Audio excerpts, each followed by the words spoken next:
Imagine hitting a hole-in-one when the hole is hurtling at 15,000 miles per hour through space. That's how one analyst described the tremendous technical challenge of missile defense, shooting down enemy ballistic missiles before they hit the United States. I recently came back from a trip to Alaska, that grand and peaceful wilderness that has now become the front line of our national missile defense. Hard to imagine. But as North Korea and Iran improve their nuclear capabilities and test long-range missiles, missile defense is seen by many as a big priority. But will it work?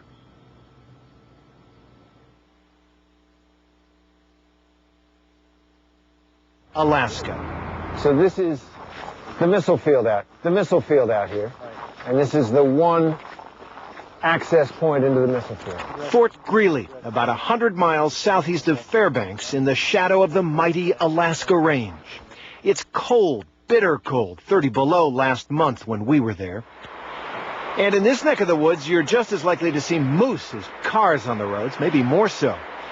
But this remote and spectacular place is the front line, where the Pentagon is racing to put dozens of missiles in the ground that it's hoped will defend the nation against incoming missiles from North Korea, Iran, or elsewhere. At this time, we're going to conduct a personnel search. I ask you if you got any cell phones or any large metal objects to please place them on the table. Now, you do this to everybody? Nightline is the first TV crew ever allowed into what was once a very secretive site. And when you get out here and actually see it up close, it's striking. Over here, this is Silo 111, and this is it, a live interceptor missile ready to fire. 45,000 pounds of solid fuel, a kill vehicle up on top. It's one of 14 here at Fort Greely, and the soldiers here say they are confident that if they had to, they could fire one of these missiles and hit an incoming missile targeted at the United States.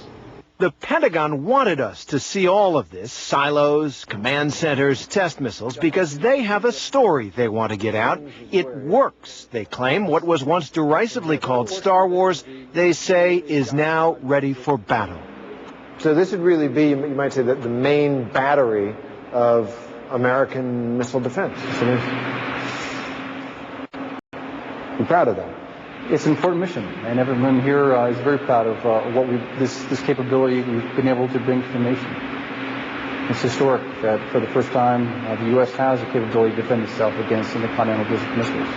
That's Colonel Tom BESCH, the Director of Missile Defense Programs in Alaska. As you might expect, he has no doubts. You're confident that right now, if North Korea or any country popped off a missile at this country, the 14 that are out there right now, you'd be able to press the buttons and up they'd go and do their mission? I'm absolutely confident. Absolutely confident? I am. But there are plenty of skeptics. The missile defense interceptors that are in the ground at Fort Greely and Vandenberg have absolutely no proven capability against an enemy missile under operationally realistic circumstances. Before we get to that debate, let's take a look at precisely what we're talking about. Let me share with you a vision of the future which offers hope. That we could intercept and destroy strategic ballistic missiles before they reached our own soil or that of our allies. The idea behind missile defense, first embraced by President Reagan back in 1983, is simple. Shield the United States from incoming missiles by building a system that would shoot them down in mid-flight. 3, 2, 1. Ignition. Over the course of 25 years and nearly $100 billion, there have been dozens of tests of various parts of the system. Many have failed. That's because in practice, it's a ferociously complex challenge. Some critics say it's impossible, like hitting a bullet with a bullet.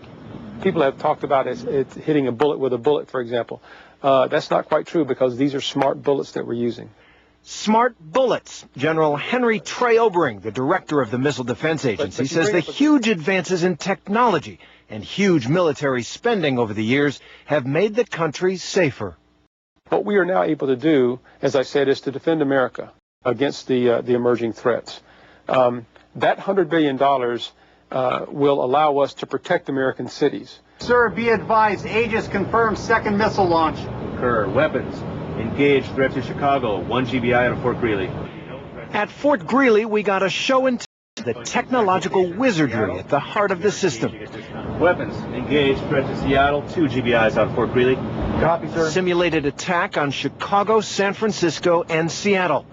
And while the attacking nation wasn't specified, it was clear where the missiles were coming from. Notice that one clock on the wall keeps Korea time.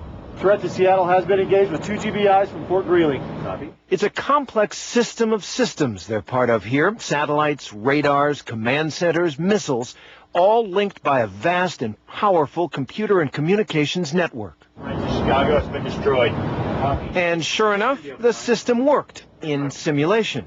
But what about the real world? Colonel Ted Hildreth is commander of the 49th Missile Defense Battalion. What's your level of confidence, percentage-wise, that your soldiers could shoot a missile out of the sky? I'd bet my family's life on it. Not everyone is quite that sure. And the systems are all working in a way that will knock those missiles down, you think? From where I'm sitting,